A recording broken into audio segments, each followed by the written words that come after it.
and welcome to the Libertarian Affiliate Spotlight, a production of the Libertarian Party Affiliate Support Committee, Valerie Sarwak as chair, and of course the Libertarian National Committee, Whitney Bilyeu as our chairperson.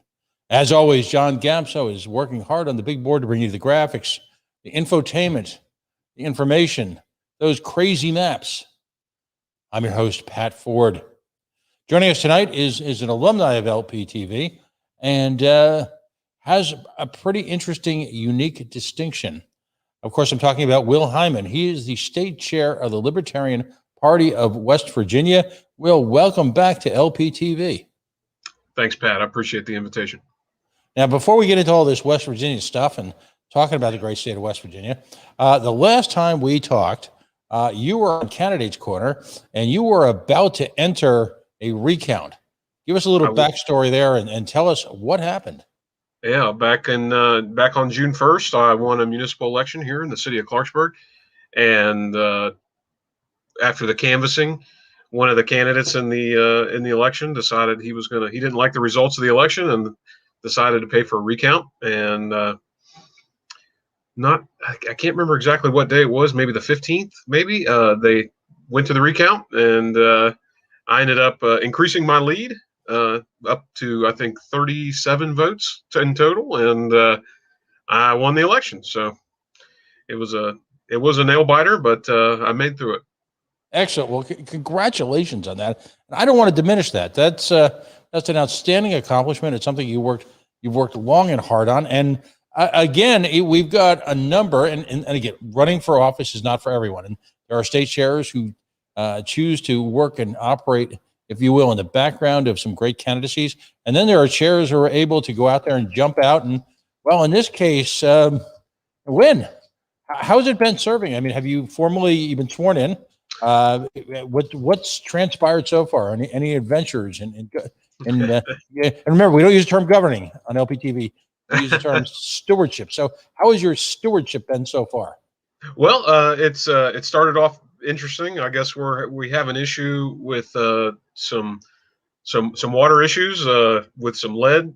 That started right off the bat, but that's the city of Clarksburg has a separate water board, which is elected officials that they set and maintain their own ordinances and maintain the water system of the city of Clarksburg. So about a week after about a week after I was sworn in, they announced that they had some issues with some lead in some of the residential structures in the city of Clarksburg.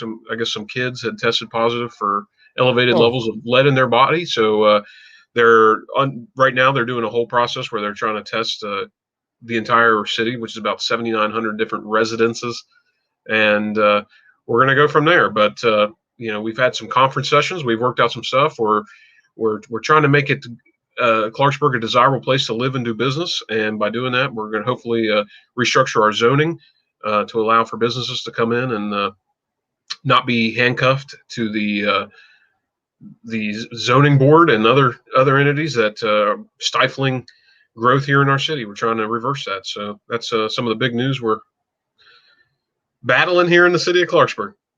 Well, and that's where the proverbial rubber meets the road. And why, we've talked a lot in the last few months or so about the Moat maneuver and the success there and similar initiatives in states like Florida. Water boards, school boards, town councils, zoning boards, library boards, all have an astonishing impact on their local community. And it's so important that libertarians run for those offices. We know that it's great to go for the home run. We've got some outstanding United States Senate candidates. We had Joe Solosky on just the other night on our Candidates Corner, who will make an outstanding governor for the Commonwealth of Pennsylvania. But at the same time, change happens also in the most basic elements of municipal stewardship. And Ms. Burns, Kara up in Burnsville, and we've got friends like you now around the nation who are serving at what I call that hyper-local level. What's the mantra? For many people, you will be the first person. Not only will they serve in their town government, but you may be the first libertarian they ever meet. So, reacting to these crises, anticipating, if you will, in some cases, future crises is the hallmark of strong stewardship and looking to the issues as opposed to, the sizzle and the rhetoric of municipal government, and not and what's the cliche? Keeping your eye on the ball. Focus on what's important to your community, not the next office you're going to run for. So again, congratulations, outstanding Thanks, effort. appreciate And really, state chairs who are intimately involved in these kind of elections, you set the tone for the entire state. But and that's why we had you on tonight, because we want to talk about West Virginia. Like so many states, complex, nuanced politics, national issues ultimately putting their footprint on a state, but there's statewide issues that are unique to every state. When we think the general consensus, and it's interesting because I saw a post on the West Virginia Facebook page. I thought it was an outstanding post. It talked about being from Appalachia and being Appalachia proud. And I love that sentiment, because that means that people are embracing their home communities and working to overcome some of the challenges of the past, very often inflicted upon them by government. And that's the type of temperament where you're fighting for your home community as a libertarian that really, really makes me proud. But so talk about West Virginia, its economy, where it is, where it's going. There's some guy named Manchin who seems to hang out around a lot. Just can't get rid of him. Can I say the official opus, if you will, of the LPTV R2 shows to Mr. Manchin? How can we possibly miss you if you don't seem to ever go away? But I'll stop talking. You lay it out for us. What's going on in West Virginia? Well, I think you got to start really down, the most basic. There's two West Virginias. There's one West Virginia that is east of the Allegheny Mountains that is thriving. It feeds off of the suburban areas of Washington, D.C., Baltimore, Maryland, and Northern Virginia. Then there's the West Virginia that is west of the Alleghenies, and it varies all over the area, and it depends on regional, I guess, amenities kind of that that kind of dictate how that part of the state is doing. For example, I live here in the north central part of the state of West Virginia. We have it pretty good because we are in close proximity to the interstate, the I-79, U.S. Route 50. We're close to Morgantown, where West Virginia University is at.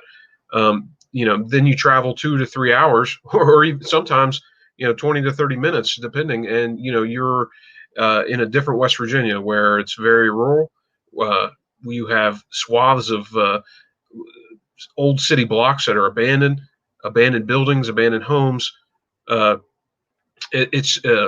wouldn't call it extreme poverty. It's just we're kind of airing out what it once was West Virginia, that thrived on coal and natural gas and oil, are just ghost towns now. I've seen it all over the state, but mainly it's west of the Allegheny Mountains, especially in our southern West Virginia areas, or coal fields, and south of Charleston, in that area. Yeah, so that's our north central region there, and we're doing fairly well. We had a lot of industry in the last early part of last century, 20s, 30s, and 40s, and even 50s and 60s. Almost, we had a huge glass industry. That's all gone. We still do have some below ground coal mines in the area, but that's nothing like it was back in the day. So all that industry is gone, and we are the most extreme area of the Rust Belt, and we're suffering unlike any other state is. It's a whole different atmosphere. Now, first of all, I have to say that my favorite West Virginian before I met you was a guy named Jeff Hosteller, who I believe played for some sort of West Virginia University, Yep. and then went to, I believe, the greatest football team of all time, The New York Football Giants. Yeah. Right. I used to have, and they're somewhere packed away, autographed hats from his time. It was a New York Giants hat and I guess it would have been the Oakland Raiders at the time. Right. autograph hat. He was from, I believe, Preston County. It was up near WVU, not too far, and he would buy cars at my aunt's dealership where she worked at. So every time he would come in, they would, he would sign autographs, and that's how I ended up with two of his hats, two autographed hats. But yeah, small. West Virginia is so small. Everybody knows everybody. It's it's never about where are you from, or or what do you do. It's about who do you know, how do you know this person, and that's the different type of politics that West Virginia has. It's different from everywhere else. Now, let's talk about coal for a minute, because the former President Trump, who lost, he lost badly, and I just want to reaffirm to remind folks that yes, he lost. He talked about, and to me, this was part of the grift of the current flavor of the Republican Party.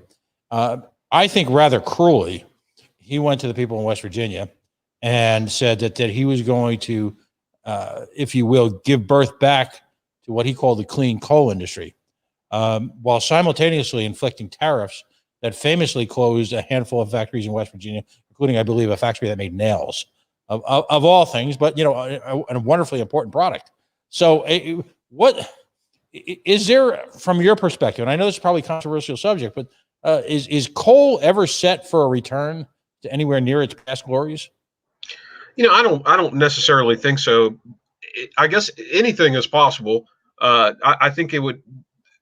We as a nation would be in a very strange direction if it did. I think about what coal was like 100 years ago, or even more, 150 years ago for that matter. And it's I don't know if our nation would have to go backwards for that to happen. And I just I don't know. I think I think it's still going to be there. It's still going to be in the ground, and there's still going to be people who extract it here in West Virginia and all over the United States, all over the world, obviously. But I think for it to come back the way it was in, say, the industrial, in the 20s, 30s, 40s, and 50s of last century, we would be on a different path, and I don't think that's not in the cards, in my opinion. Mm-hmm. And so, do you think it was just a cruel? And I'm asking for a political opinion. I hope you don't mind, but was that just a cruel hoax that he just decided to play?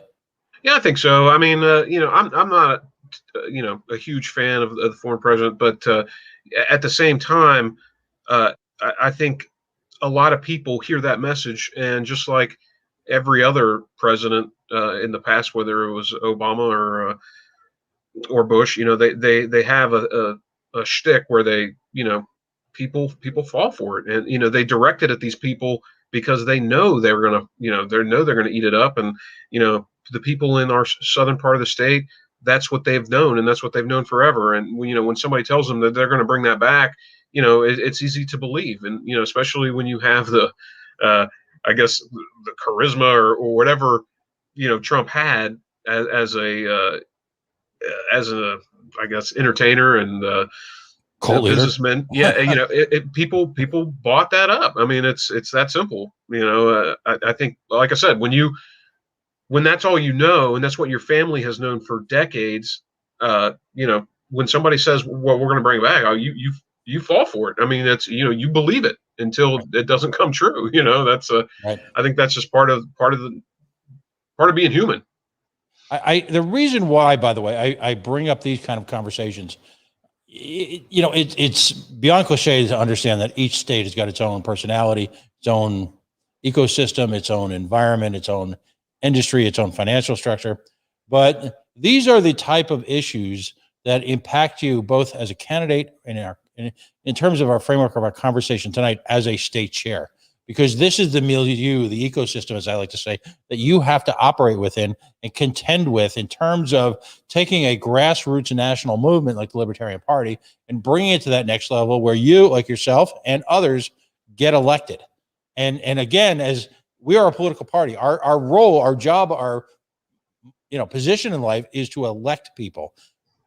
We cannot affect change unless we elect people.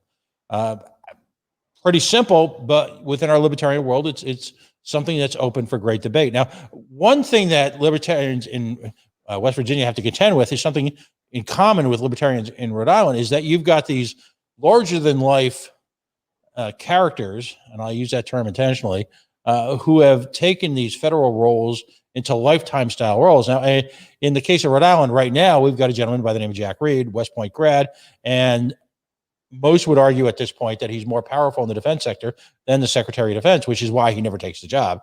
He's the head of the Senate Armed Services Committee and is one of the 2 or 3 top ranking senators in these United States. West Virginia has had that similar approach for a relatively small state. You had some guy named, what was that guy? Byrd? What? Who? I mean, you're a younger guy than I am, but you grew up while he was still very much at the peak of his powers. What is it about West Virginia where you can elect someone like Byrd? Now you've got Manchin, who seem to have the, let's just say, and I'm trying to be polite here, capture the imagination of the United States Senate and the United States Congress. How does that all happen? I think they develop relationships, and every candidate has to do it. And they develop relationships throughout the campaign trail from the very beginning to the first time they ever run for any office. And these relationships just build. And I think when you get certain organizations behind you, whether it's the United Mine Workers or other organizations, labor organizations like that, they just they continually support you regardless of your reputation or anything. But honestly, I think that's going to come to an end. I think Joe Manchin is he's going to have a tough bid for reelection. I just it just depends on the Republican candidate.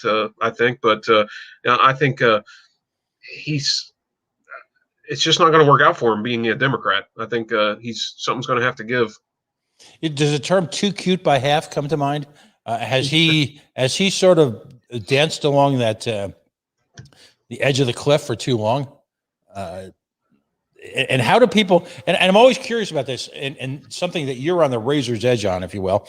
There's what the nation thinks about Mr. Manchin, and then the people who elect him. What is his standing in the state? I think, especially during the last 4 years, he got a large negative. He was definitely the target of a lot of attacks from West Virginia Republicans and the conservative arm of the Republican Party here in West Virginia. That they tolerated Manchin for so long, and I think they honestly. The Republican candidate that they had in the last election was probably the least least likable guy between the two. And of course, we had a libertarian candidate in that race as well, Rusty Holland, a great friend of mine, a great guy. And I think Morrissey, the Republican candidate, ended up losing within the margin of what Rusty got, and of course that caused a big stink. However, I mean, Morrissey himself, the Attorney General of West Virginia, some might describe him as a carpetbagger. I mean, he's from New Jersey. He's that's rough. He's someone moved, from New Jersey. That's rough. And he's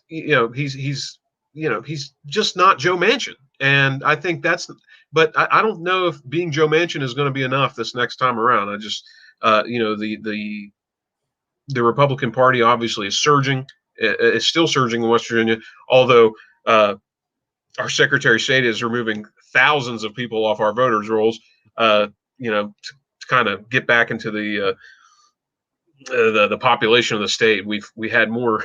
I think we had more registered voters than we did have population here in West Virginia. But Mac Warner, I think he's doing a good job removing those people from the polls. So this time around, I think Joe Manchin is just not going to have enough. And I think especially if they got Trump in here and attacked him, I think that would be, if I was a Republican, I would be demanding Trump come in here and bash Manchin, because I think I just don't think he can do it again this time. And there's been talk of that, where he may not seek reelection and may come back to West Virginia. I've heard to even run for governor. I don't know if that's true or not. It probably isn't, but anything goes. I know locally there's Democrats at the state house that aren't seeking reelection because they know they can't win. And 12 years ago, a Republican couldn't win here in West Virginia. I think that's just been the change from, and I think it was the whole the 2008 election with the election of President Obama, that kind of halted Democrat the Democratic stronghold here in West Virginia and kind of reversed it back to the Republican Party. We're just seeing that unfold every election. For example, locally here in my district, in my House district, it's a multi-member district of 4 members, and in 2008, it was 4 Democrats, and every 2 years they elected a Republican. One Republican got elected until now that they have all 4 of them are Republican. So it's just the way West Virginia's headed. So let's use that as a backdrop then for the Libertarian Party of West Virginia. You're having successes now at the local level. What issues resonate? I should say, what issues resonate in West Virginia from your opinion? Not only just your opinion, but your boots on the ground approach to campaigning that play well to libertarian, if you will, prospects. And what issues are I wouldn't consider it weak, because I don't think we're weak on anything. Newsflash, we're right on everything. We can say that. But what areas leave us prone, if you will, to attack from this resurgent Republican movement in West Virginia? Well, I think, a lot of West Virginia Republicans are very conservative, and I think they're not open to some of the more maybe, I'm not going to say left-leaning things that the Libertarian Party believes in, like possibly, decriminalization of drugs or legalization of drugs, sex work, and other things. They're just not on board with that. And it's just we Republicans and West Virginians in general, not just Republicans, Democrats themselves. They hold traditional values. You could call them God-fearing people. I mean, they just they hold these conservative values that you just don't see in other states. And there's some things at the Libertarian Party that they just don't agree with, and that's going to be the difficult part, because and maybe not so much, because we also have an issue with the mask mandates and the idea of vaccine passports and other things that are being tossed around in other states. And I'm curious, if West Virginia Republicans will yield to that and let that kind of stuff happen here in West Virginia. And if there is, there will be an opening for libertarians who are against mask mandates and other things regarding COVID, that the Republicans just won't say no on, because honestly, we just came off all these lockdowns, and we came off statewide mask mandates and other restrictions to COVID, and the Republican Party was silent. I mean, there was a couple people at the West Virginia legislature that were speaking about it,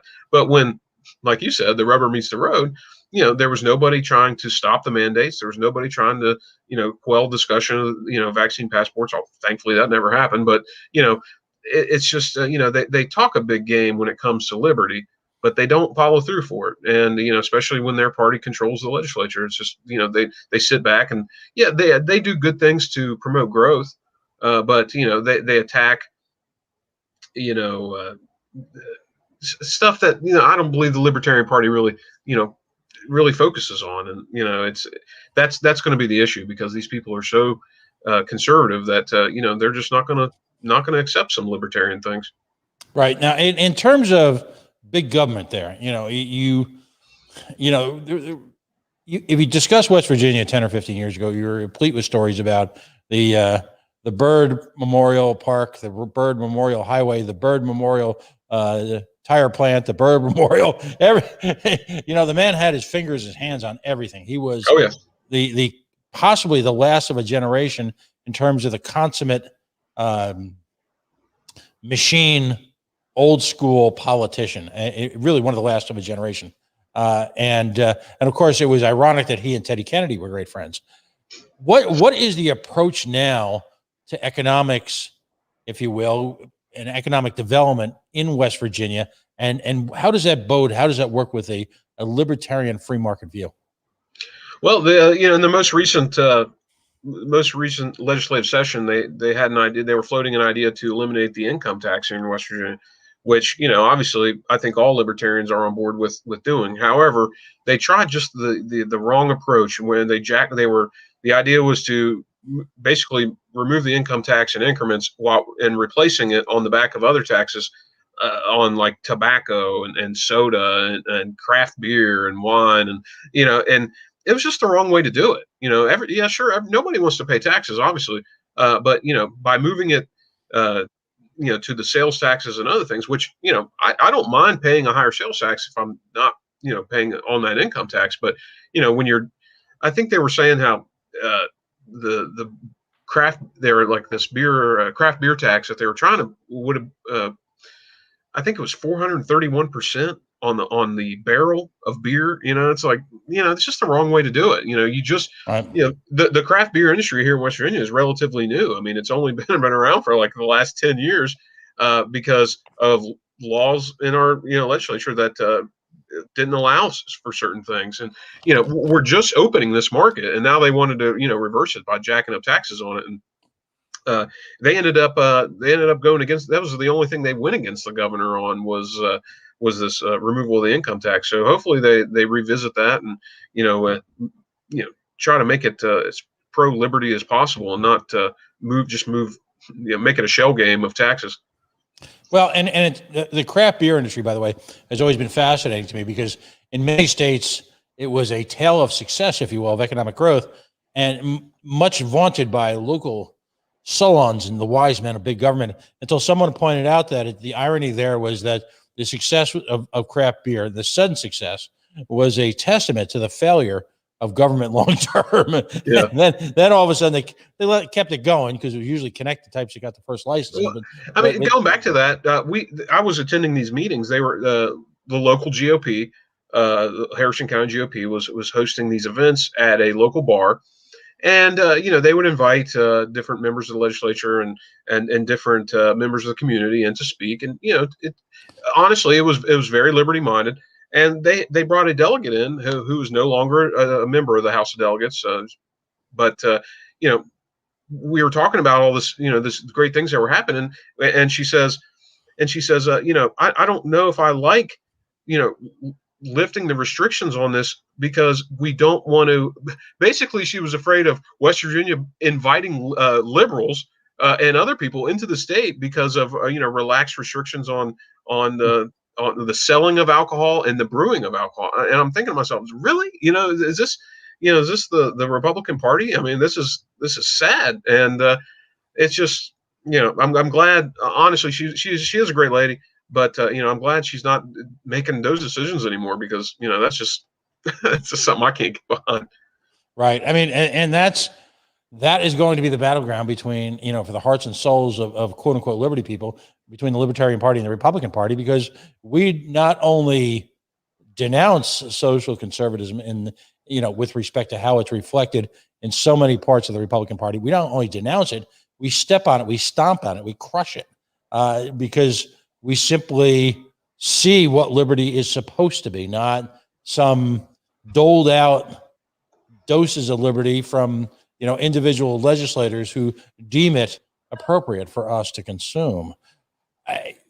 Folks, if you're just joining us, by the way, Will Hyman is joining us. He is a dual role. He is a campaign winner. He was elected just a few short weeks ago after a tense election, a recount. But simultaneously, he holds the role as the state chair of the great state of West Virginia Libertarian Party. So let's talk about the structure of the party itself then. Give us a little breakdown in terms of affiliates, how you pursue affiliates, how you structure affiliates. So right now we have two affiliates just recently put into charter, I guess, would be the Monongalia County Libertarians, which we just chartered last month. And then the month before that, Dave Valente and others brought in the Libertarian Party of the Eastern Panhandle. And, I guess they just recently had new elections for for their members. And Brett Rogers is the new chair of the Libertarian Party Eastern Panhandle. And basically, I believe you have to have four. It's a charter is basically four members, a chairman, a vice chairman, and a secretary. And I think there's honestly, I'm not sure. I'd have to look at the bylaws. I'm not quite sure off the top of my head, but I believe you have to have four members. Mm-hmm. And what kind of reception are they getting? And you mentioned to a certain degree, I imagine that there's a fair amount of autonomy necessary for them to conduct their affairs, given this sort of 2 or 3 or 4 West Virginias that you've got within this one state. Yeah, obviously in the Eastern Panhandle, they're 3 hours from where I live at, so they have their own little crew down there, but Berkeley and Jefferson counties have the 1 and 2 number of libertarians in the state. And of course, that has to do with the population there, because their population is continuing to grow while our population to the west of the Alleghenies continues to shrink. So, you're going to have that. But I think, west, in my area, you're going to have, encompassing areas of, 3, 4, 5, maybe, 6 counties where, people can get together. But unlike Monongalia County, which is where WVU is at, they recently chartered last month. And they have another great area where there's college kids, and they can bring in new younger people who create some excitement for their affiliate. What is the ballot status for the West Virginia Libertarian Party? We're currently on the ballot. We have to get 1% of the gubernatorial election every. Sweet. So it's not that difficult. Although we do take it seriously. I think Erica Kalinich, when she ran for governor in 2020, she got 2.5% of the vote, if I remember correctly. So she did really well, and is the highest, I guess, vote getting libertarian, so far for the gubernatorial race, which is really great. She did a great job. Excellent. And so you have the advantage then of people can register as a libertarian. So you've got a great head count there for your respective regions. Yeah, it's really easy to get on the ballot here. For us, you just get a hold of me, get a hold of your affiliate, and we'll talk about getting you on the ballot. It's we'd love to have you run. Yeah, that's wonderful stuff. How about the presidential ballot? What are the obstacles there in terms of how difficult was it to get Joe on the ballot, or was that automatic? Yeah, automatic. Yeah. Wow. As long as we get 1% of the gubernatorial race, and we've tried in the past to lobby, and we have. I believe there's somebody in the West Virginia State Legislature who introduces a bill every time around that will remove that to any race. So they get 1% of a House race or a state Senate race automatically qualifies for ballot access. But unfortunately, that has not moved out of committee usually. Well, as I don't get a chance to say very often, but count your blessings. In Rhode Island, for example, the only way you can get ballot status is to get 5% as either the gubernatorial or the presidential race. No other races need qualify. So imagine that, and then throw in the entertaining notion that we are the bluest state in America. Us and my buddy Archie's state in Vermont are sort of in a race to the bottom there. It's a tough call. You've got this state with multiple regions. You've got folks running on the statewide level. Talk about the media market. I know that, for example, you have about a half a dozen or so major newspapers, cities like Charleston, Clarksburg, Huntington, Morgantown, obviously. Is the broadcast media as diverse, and what type of presence, and how are you approaching getting coverage? I think there's 2 or 3 media television media stations across the state of West Virginia. I think one of them is Withers Broadcasting. I'm not quite sure of the other 2. One is out of that might be owned by the same company too. I'm pretty sure there's only 2, maybe 3 television media stations, and they own all the affiliates in the state. So it was difficult. We really wanted Erica to be in the gubernatorial debate. And, of course, they didn't invite her to that. But, we tried really hard. We all sent letters. We sent emails. We spammed their Facebook page and try to get on there. So it's difficult. I've written several press releases locally here for my candidacy and some other events that I was, doing here. They don't, it's difficult, but we just got to keep plugging away at it until they can't ignore us any longer. Looking for a polling percentage, a contribution level. This is something we're trying to get really a feel for nationwide as media consolidation places more barriers to entry into the political market. What are they asking of you in terms of, or are they even allowing you a shot to even have a conversation about participation? I don't think they've even entertained anything that we've sent towards them. It's difficult, and I don't know what it would take. I'm guessing it would take a personality that just can't be ignored, and probably with a lot of money. I mean, that's just something unfortunately we don't have at the moment. So Right. it's we just can't let them ignore us, and I think social media allows you to be that personality if you want to, and reach thousands, maybe hundreds of thousands, maybe even millions if you have the right marketing team, if you have the right personality. Obviously, that you have to have that, but that's the only way we're going to make the headway is, and until they control that too, which I guess is next. Yeah, could be. Who does your social media for the state party? It's a combination of me and a few other people that on the executive committee. Right. And so are you pretty aggressive about, I mean, you've got some great sites here. I mean, we're pulling up your site right now. Uh, you know, when it comes to Facebook and Twitter, it's I think memes do just as well as press releases and other things. Of course, when you have a serious press release, that goes a long way too. Of course, that's our state website there, and that's our new executive committee. There's Kevin and others, and it's great to have this website, but our Facebook page probably reaches more people than this page does. Which, what are you going to do? Now, okay, the legislative process.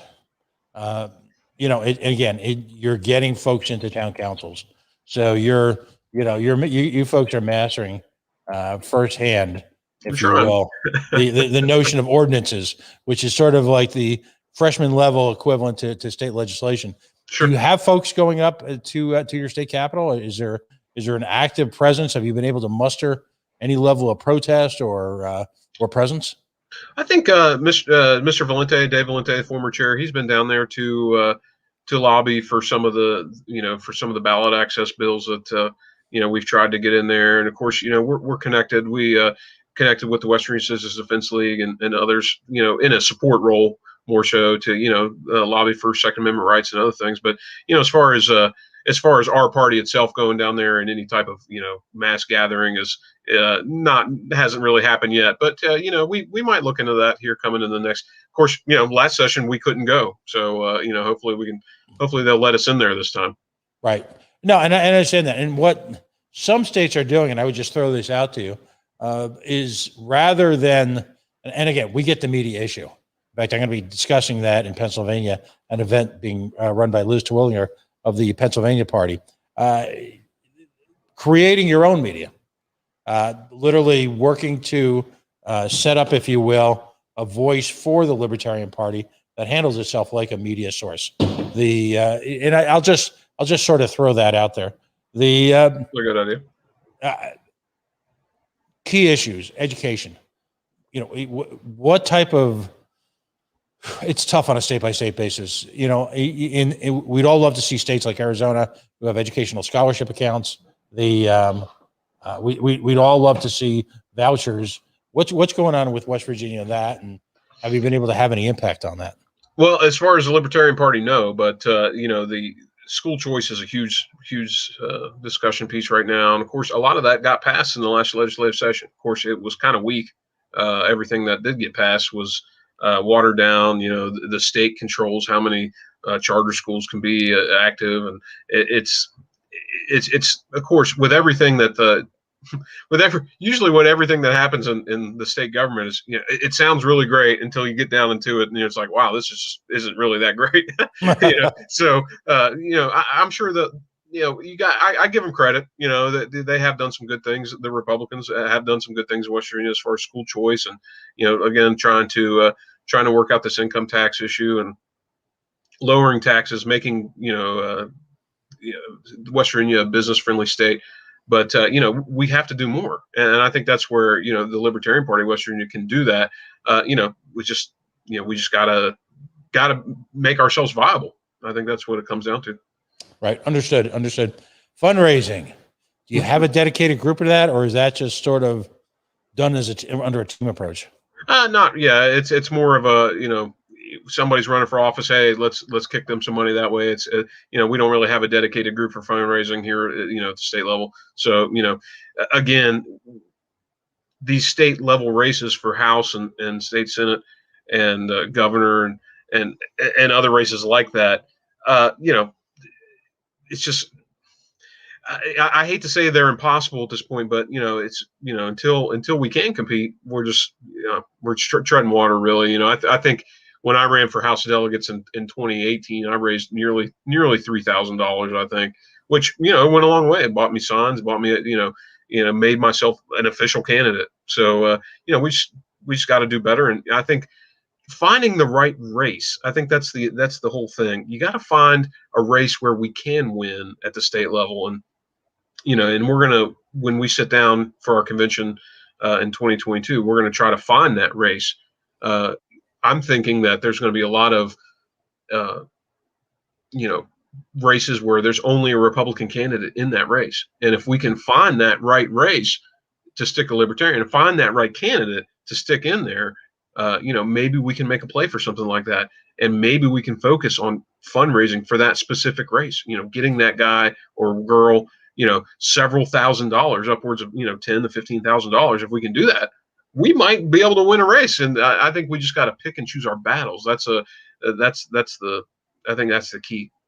Well, the other thing, let's not downplay the successes you've had in terms of getting people, into different spots. And quite frankly, there is no better way to build a resume, a brand, and a sense of visibility than running and getting elected and successfully spending a couple of terms as a town council person. Sure. It's the knock about libertarians has been that we have no experience running a municipality. We have no quote unquote experience. Now, their kind of experience is exactly the kind of experience we're trying to avoid. What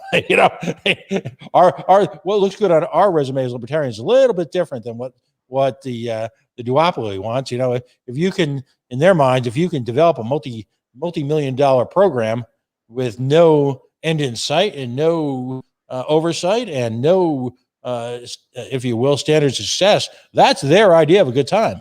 Our priorities are a little different. But what you've had some success in West Virginia. Tell us a little bit about that. Well, I locally here in Harrison County, we had three libertarians elected to nonpartisan municipal races here in my county alone. We've had another nonpartisan race winner, Joel Davis in Paden City, in the western part of West Virginia. So it's these municipal races. The margins of the margins of winning are so slim. I recommend anybody who wants to get in the door. I think there was a question that popped up there a second ago about young people getting involved in politics, and I don't recommend making a career out of there. It is. I don't really recommend making a career out of politics. You should have your own ambitions and be working and trying to do good things for yourself as far as having a career.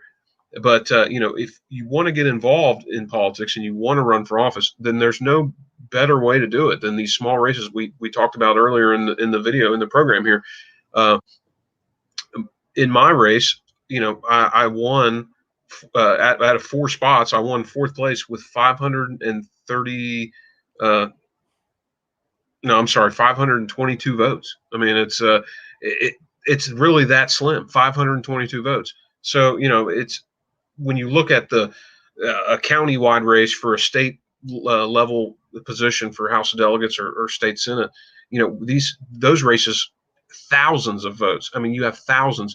I think in the House race in 2020, the lead vote getter had 15,000 votes. I mean, that's a huge difference from obviously from 15,000 to 520. So we have to start small. We have to, Right. we have to find those races that we can win with minimum amount of resources and cash and and boots on the ground, I guess, to win these races. And that's how we have to do it. And again, when you're talking about a career in politics, you can have that resume to build on to take that next step up, whether it's to House or state Senate or a county commission or something along those lines. That's great to have, and that's again, that's probably the way you have to do it. And I guess I'll cross that bridge when we get to it. But for now, it's 5 years here on city council. I'll be okay with that. Oh, that's again, it's outstanding. You've got an opportunity to change that little world that your town is, Yeah, and thousands of people are on the sidelines watching a libertarian, be involved in stewarding the community for the very first time. sure. There's a special sauce there that somehow we have to figure out how to bottle and distill amongst, if you will. I'm doing as many whiskey analogies as I can get here, buddy. Help me, as we can distill amongst, if you will, a nation of thirsty libertarians. How about that? There you go. No, that's great stuff. Activism. Have you found, and the war on drugs seems to be a particular issue. There's the concept out there that by many that the nation's hardest impact is in that Rust Belt region, when in fact its impacts are everywhere. But are you able to generate levels of activism yet as you grow the party? I think it's the best way to generate that activism is to find the issue and then start volunteering. And I think that was a big help for me in my municipal race and other municipal races in the area, where you have to be active in your community, and not just not for certain issues, but obviously the libertarian message speaks to voluntarism and being a good volunteer, and doing things voluntarily. And I got involved with an organization here locally that we would go out and pick up garbage and clean up our neighborhood and paint fences and do other things like that. And that really helped me move my campaign along over the last several years, because I got to go and meet new people and build relationships. And that is the number one thing you can do to promote your political campaign, is to go out there and do stuff voluntarily. And you might get some haters out of it, saying, well, you're just doing it for that. But at the same time, it's hard to attack people for doing that kind of stuff as well. So as far as activism is, with drug decriminalization or other awareness type issues, the most basic issue there is trying to have a clean community. And getting involved in these local organizations is the easiest and best thing to do to help along your political ambitions. Excellent. Speaking to West Virginia for just a moment, as the chair of, if you will, of the party, what's your call to action now? We're a little bit away from the midterm elections. Do you have any large scale elections coming up? Do you guys follow the odd years, even year model? And again, I guess, what would you say to your party at your affiliate level? And then what would you say to the nation that West Virginia offers the libertarian movement? Well, I mean, we have it. It's in our motto. The West Virginia State motto is Montani Semper Liberi. I mean, Mountaineers are always free. And, we can be that free state, kind of like Vermont or, South Dakota, or, a state that, is about freedom and liberty. And right now we're kind of there. We're almost there. We just can't let go of the state here in West Virginia. And there's a big reason why. And that reason is, a lot of our state's budget comes from the federal government. A lot of people here in our area and all over the state work for the state government. We have this tie into the government where, if we didn't have these government positions, there would be a lot of people out of work. So, we have that issue. We got to fix that. I think that's the call to arms here for West Virginia libertarians, is trying to release ourselves from the grips of the federal government and the state government, and even the county and city municipal governments. I mean, it's at every level, obviously, but I think the goal is, as a West Virginian, is try to make West Virginia more free. And the best way to do that is keep cutting back on this reliance on federal government, federal spending, and state government. And then that's got to be the battle cry. We have to go in and say, this is why we're definitely different from Democrats, but here's why we're different from Republicans, and tell them why. And we gotta shake some of that. Got to shake some of that state off. It's I think that's the key for the Libertarian Party of West Virginia. Excellent. This is my favorite part of the show. We call it shameless self-promotion. Why don't you give folks a rundown on how they can contribute, how they can join, if you have any events later on the year that are coming up that you've already scheduled. And by the way, I just want to make a note to anyone who hears this show, any Libertarian Party affiliate anywhere that's got an event that, has got sort of an appeal maybe beyond the immediate borders. Again, I'll talk about Pennsylvania. They've got a special event coming up. We talk about the Alaskan Gold Rush, which was a broadcast campaign training out to the nation with some of the top players, if you will, in the libertarian movement. Anyone who's got that type of thing going on, give us an opportunity to promote it. The point of LPTV is to share, if you will, our goals, our ideas, but also our events and our campaign finance love, if you will, amongst the libertarian masses, as it were. But so lay it on us. Give us an idea of what's going on. Well, coming up this week actually is the Region 5 affiliate and candidate training. That's going to be in Virginia Beach or Norfolk, Virginia. I'll be going to that. Here, I'll be driving down from West Virginia to Virginia. They're, two different states, so keep that in mind. So we got that coming up. In October, we have a big event here in West Virginia. You've probably seen it on TV or maybe heard about it. It's Bridge Day. It's where everybody gathers at Fayetteville, West Virginia, and jumps off the New River Gorge Bridge. They base jump off the New River Gorge Bridge. It's a huge festival.